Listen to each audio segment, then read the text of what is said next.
Ang panawagan namin sa gobyerno dapat mabigyan kami ng suporta. Una, yung chainsaw para ma-clear yung na may subsidy, fuel, lubricant para sa operator, para ma-clear namin yung field, para ma-minimize man lang itong mga peste na ito. Ito yung mga peste na umaatake sa aming nyugan.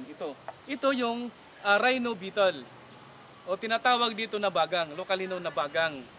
Ito naman, yung ubod ng nyug, inaano ng sungay nila, no? Hanggang sa mabulok yung ubod ng nyug.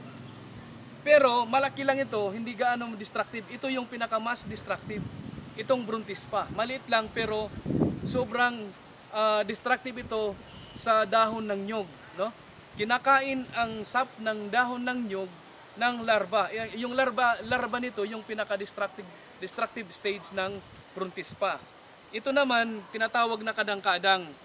Yung anak nito kinakain yung ubod pag nabubulok na yung ubod ng nyug.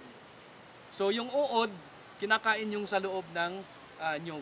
So yun yung problema namin hanggang ngayon.